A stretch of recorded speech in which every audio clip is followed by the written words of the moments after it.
Tutorial Kuliah Hukum Perlindungan Konsumen. Untuk mahasiswa jurusan Ilmu Hukum. Topik ke-20 dari 31 topik. Hubungan hukum konsumen dengan pelaku usaha berdasarkan perjanjian. Bagian pertama. Disediakan di channel Global Tutorial. Hubungan hukum merupakan hubungan yang terhadapnya melekat hak dan kewajiban, yaitu melekat hak pada satu pihak dan melekat kewajiban pada pihak lain.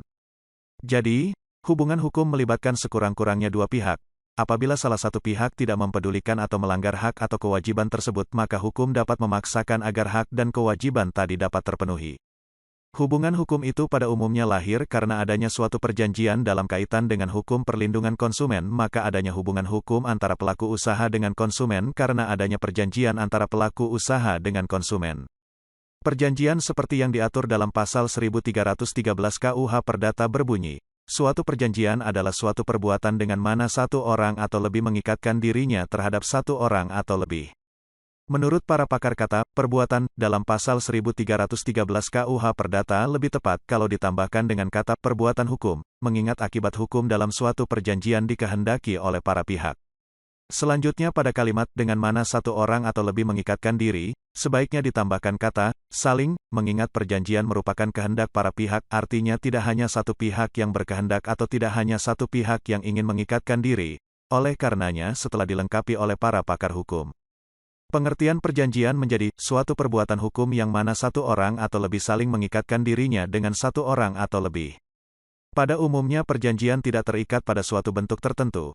Maksudnya perjanjian bisa dibuat secara tertulis yang biasa disebut dengan akta di bawah dan akta otentik atau dikenal dengan istilah kontrak dan atau dapat dibuat dengan secara lisan saja, kecuali kalau ada ketentuan yang mengharuskan perjanjian tersebut dibuat secara tertulis. Ada beberapa jenis perjanjian dalam teori hukum perjanjian, tetapi yang paling banyak dipakai dalam praktik, yaitu perjanjian bernama dan perjanjian tidak bernama.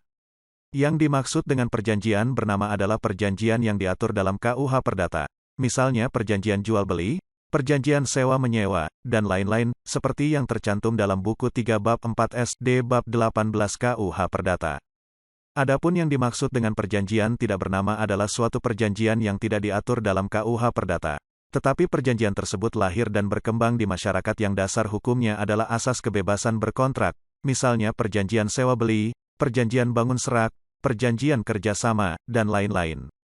Jenis-jenis perjanjian yang terjadi dalam masyarakat terus berkembang seiring dengan perkembangan teknologi dan pengetahuan dari masyarakat itu sendiri sehingga jenis-jenis perjanjian semakin kompleks karena satu jenis perjanjian dapat mengandung beberapa unsur perjanjian.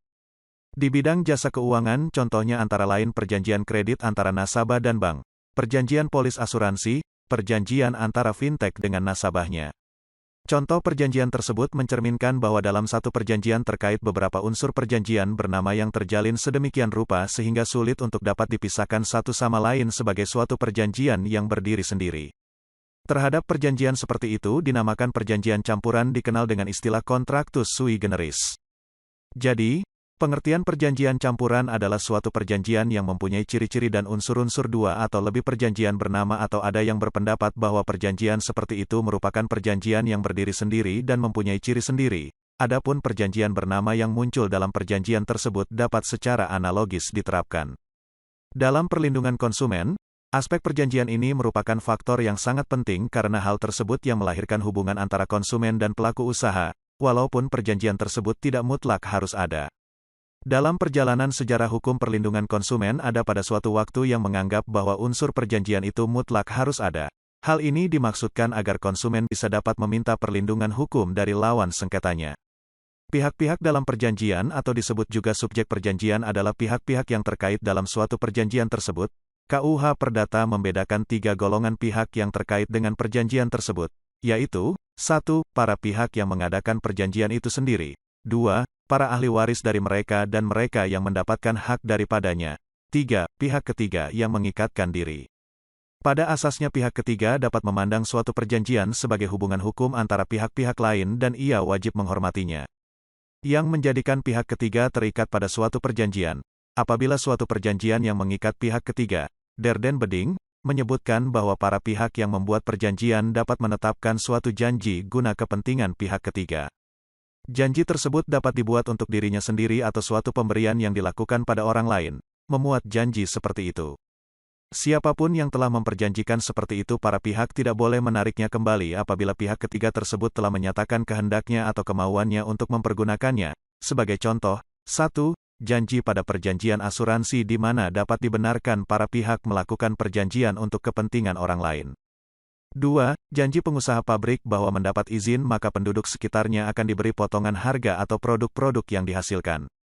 Jadi kesimpulannya adalah bahwa janji bagi kepentingan pihak ketiga adalah suatu janji yang oleh para pihak dituangkan dalam suatu perjanjian di mana ditentukan bahwa pihak ketiga akan mendapatkan hak atas suatu prestasi. Jadi, untuk menjadikan pihak ketiga terikat suatu perjanjian harus memenuhi syarat-syarat. 1. Bahwa para pihak selain memperjanjikan suatu janji untuk pihak ketiga, juga memperjanjikan suatu janji, hak untuk dirinya sendiri. 2. Bahwa janji untuk pihak ketiga diperbolehkan kalau orang yang melaksanakan hak memberikan hibah yang becer tindak sebagai peceng hibah dia sendiri. Syarat sahnya perjanjian. Syarat sahnya perjanjian perlu dikemukakan karena akan ada kaitannya dengan tanggung jawab yang dapat dibebankan baik pada konsumen maupun pelaku usaha. Syarat-syarat sahnya perjanjian diatur dalam pasal 1320 KUH Perdata. Untuk sahnya persetujuan diperlukan 4 syarat. 1. Sepakat mereka yang mengikatkan dirinya. 2. Cakap untuk membuat suatu perikatan. 3. Suatu hal tertentu. 4. Suatu sebab yang halal. 2 syarat yang pertama dinamakan syarat-syarat subjektif karena mengenai orang-orangnya atau subjeknya yang mengadakan perjanjian, sedangkan 2 syarat yang terakhir dinamakan syarat-syarat objektif karena mengenai perjanjiannya itu sendiri atau objeknya dari hukum yang dilakukan itu. Sepakat mereka yang mengikatkan dirinya. Kesepakatan berarti ada persesuaian kehendak yang bebas, sukarela, antara para pihak mengenai hal-hal pokok yang diinginkan dalam perjanjian. Tidak ada sepakat yang sah jika sepakat itu diberikan karena kehilafan, atau diperoleh dengan paksaan atau penipuan sesuai dengan pasal 1321 KUH Perdata. Dengan sepakat atau juga dinamakan perizinan, dimaksudkan bahwa kedua subjek yang mengadakan perjanjian itu harus bersepakat, setuju, atau seia sekata, mengenai hal-hal pokok dari perjanjian yang diadakan itu. Apa yang dikehendaki oleh pihak yang satu adalah juga yang dikehendaki oleh pihak yang lain. Mereka menghendaki sesuatu yang sama secara bertimbal balik, si penjual menginginkan sejumlah uang, sedangkan si pembeli menginginkan barangnya si penjual. Hal itu sangat logis di mana dua pihak saling bertemu dan mempunyai kehendak yang saling mengisi. Kalau diteliti lebih lanjut, kesepakatan merupakan suatu penawaran yang diterima oleh lawan janjinya.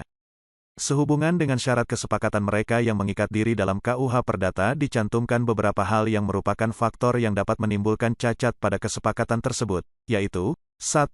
Kesesatan, kekeliruan dwelling. Maksudnya bahwa gambaran yang ada dalam bayangannya nyata tidak ada atau lain dari kenyataannya. Error in persona. Kehilafan dibedakan dalam kehilafan mengenai orangnya dinamakan error in persona dan kesesatan mengenai hakikat barangnya dinamakan error in substantia. Contoh dari error in persona adalah perjanjian yang dibuat oleh seseorang dengan seorang biduanita tidak terkenal, tetapi namanya sama.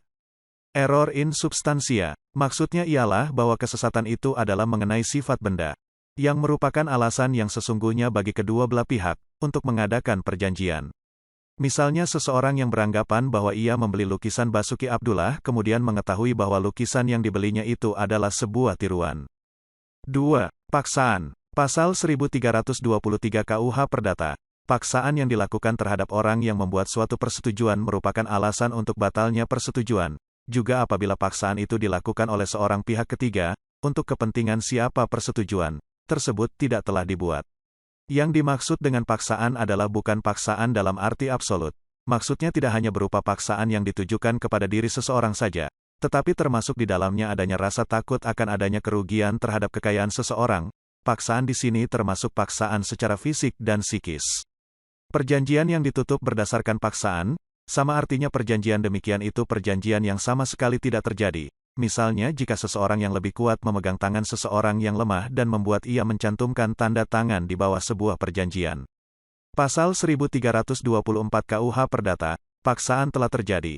Apabila perbuatan itu sedemikian rupa hingga dapat menakutkan seorang yang berpikir sehat dan apabila perbuatan itu dapat menimbulkan ketakutan pada orang tersebut bahwa dirinya atau kekayaannya terancam dengan suatu kerugian yang terang dan nyata. Dalam mempertimbangkan hal itu harus diperhatikan usia, kelamin, dan kedudukan orang-orang yang bersangkutan. Yang dimaksud dengan paksaan ialah kekerasan jasmani atau ancaman, akan membuka rahasia, dengan sesuatu yang diperbolehkan hukum yang menimbulkan ketakutan kepada seseorang sehingga ia membuat perjanjian. Di sini paksaan itu harus benar-benar menimbulkan suatu ketakutan bagi yang menerima paksaan.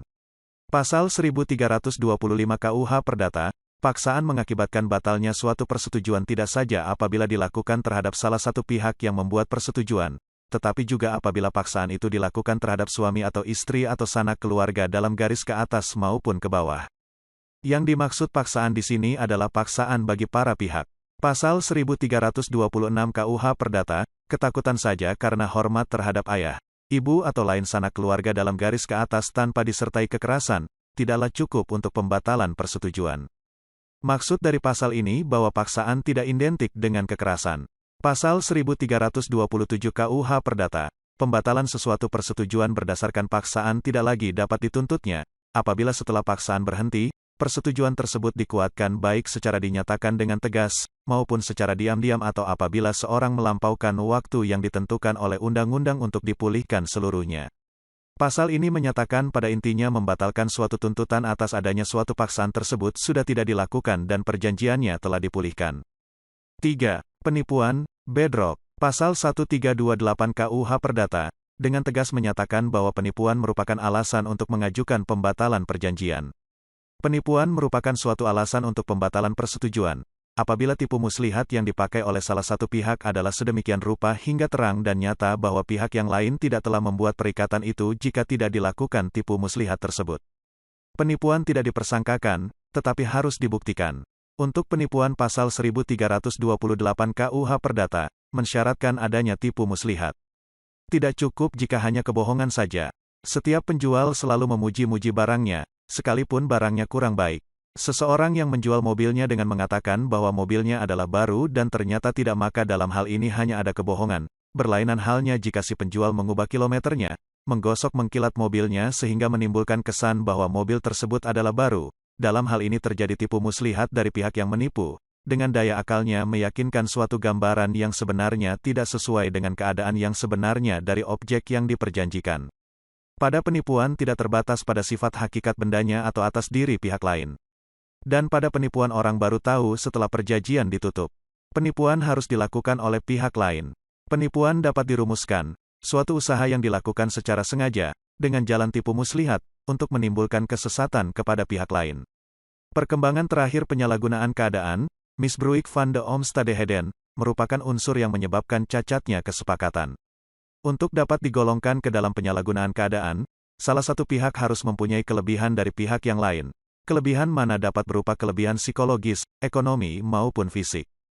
Kecakapan. Orang yang tidak cakap membuat suatu perjanjian. A. Orang-orang yang belum dewasa. Yang belum dewasa adalah mereka yang belum mencapai umur genap 21 tahun dan tidak kawin sebelumnya. B. Mereka yang berada di bawah pengampuan. Sesuai dengan pasal 1329, pasal 1330, dan pasal 330 KUH Perdata. Seseorang adalah tidak cakap, apabila ia pada umumnya berdasarkan ketentuan undang-undang tidak mampu membuat sendiri perjanjian-perjanjian dengan akibat-akibat hukum yang sempurna, seperti orang yang berada di bawah curatele, orang gila dan di bawah umur. Ketidakwenangan membuat perjanjian maksudnya adalah jika seseorang yang pada umumnya adalah cakap untuk mengikatkan dirinya, tetapi tidak dapat melakukan perbuatan hukum tertentu secara mandiri. Sebagai contoh hanya seorang notarislah yang berwenang membuat akta notaris.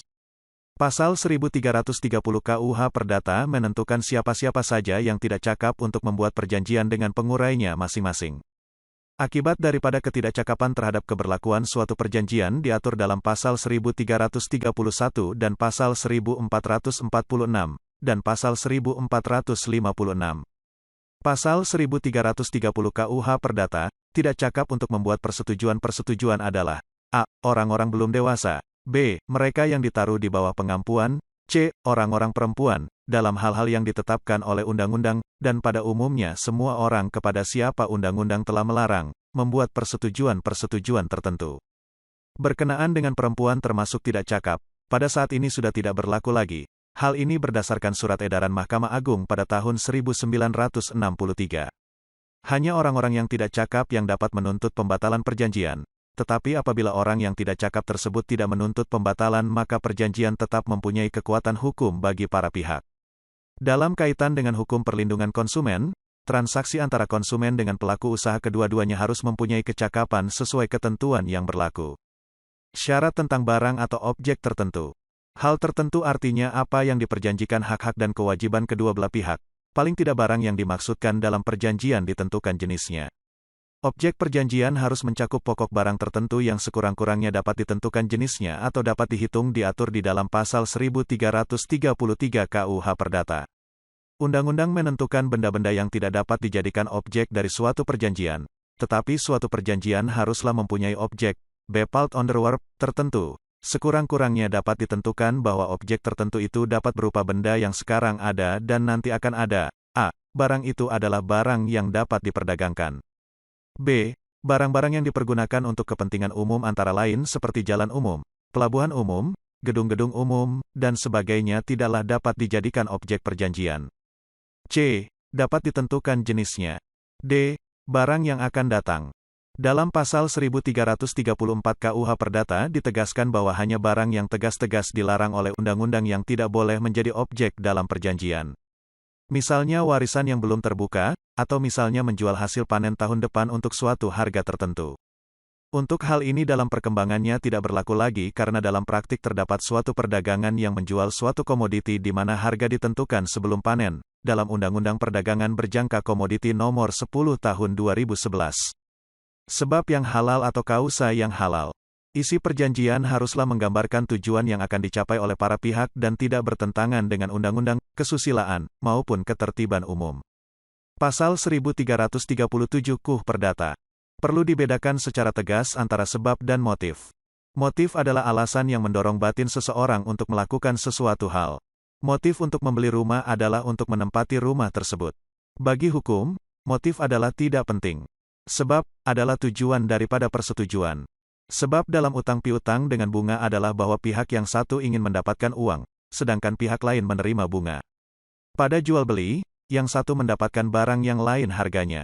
Menurut Maryam Darus, undang-undang tidak memberikan pengertian mengenai sebab orzak kausa. Sudah jelas bahwa yang dimaksud dengan kausa bukanlah hubungan sebab akibat sehingga pengertian kausa di sini tidak mempunyai hubungan sama sekali dengan ajaran causalated. Begitu juga yang dimaksud dengan pengertian kausa, bukan sebab yang mendorong para pihak untuk mengadakan perjanjian, karena apa yang menjadi motif dari seseorang untuk mengadakan perjanjian itu tidak menjadi perhatian hukum. Misalnya, apabila seseorang membeli tanah karena mencegah nilai uangnya jangan turun tidak menjadi perhatian hukum. Yang menjadi perhatian hukum ialah bahwa dengan membeli tanah tersebut si petembeli ingin memiliki tanah itu dan si penjual ingin memperoleh uang di bawah pengawasan hukum. Jurisprudensi menafsirkan kausa adalah isi atau maksud dari perjanjian. Melalui syarat kausa ini, hakim di dalam praktik dapat menempatkan perjanjian di bawah pengawasan hakim. Hakim dapat menguji apakah tujuan dari perjanjian itu dapat dilaksanakan dan apakah isi perjanjian tidak bertentangan dengan Undang-Undang Ketertiban Umum dan Kesusilaan, pasal 1335 sampai pasal 1337 KUH Perdata. Kausa yang tidak halal maksudnya adalah kausa yang bertentangan dengan Undang-Undang Ketertiban Umum dan Kesusilaan, di mana hal tersebut dilakukan oleh para pihak untuk menutupi kausa yang sebenarnya. Misalnya, menyediakan uang untuk dipakai berjudi oleh Y dan X harus membayar bunga terhadap Y sebesar 20% jika judi tersebut kalah. Hal ini mengandung kausa yang tidak halal. Dari keempat syarat sahnya perjanjian tersebut, apabila syarat kesepakatan dan atau kecakapan tidak terpenuhi, maka perjanjian tersebut dapat diajukan pembatalan oleh para pihak dengan mengajukan pembatalan ke pengadilan. Maksudnya apabila syarat subjektif tidak terpenuhi perjanjian dapat dibatalkan. Apabila syarat objek tertentu dan kausa yang halal yang merupakan syarat objektif tidak terpenuhi, maka perjanjian batal demi hukum. Demikianlah materi topik ke-20 tutorial mata kuliah Hukum Perlindungan Konsumen untuk mahasiswa jurusan Ilmu Hukum. Channel Global Tutorial akan sangat membantu masyarakat umum dan para mahasiswa yang sedang atau ingin kuliah di universitas terbuka, atau kuliah di perguruan tinggi manapun di Indonesia. Ratusan video tutorial S1 Ilmu Hukum, S1 Ilmu Pemerintahan, S1 Ilmu Komunikasi, S1 Ilmu Manajemen, S1 Ilmu Administrasi dan lainnya disajikan di Global Tutorial. Video tutorial dituturkan dan disubtitelkan agar dapat ditonton, dibaca sambil didengarkan. Jangan khawatir jika tidak langsung paham. Untuk pemahaman yang lebih baik, putar dan dengarkan video tutorial berulang-ulang. Subscribe dan like, agar Anda mendapatkan update tutorial lainnya. Bagikan juga link video ini, agar teman lain juga mendapatkan manfaat channel ini. Sekian dan terima kasih. Sampai jumpa.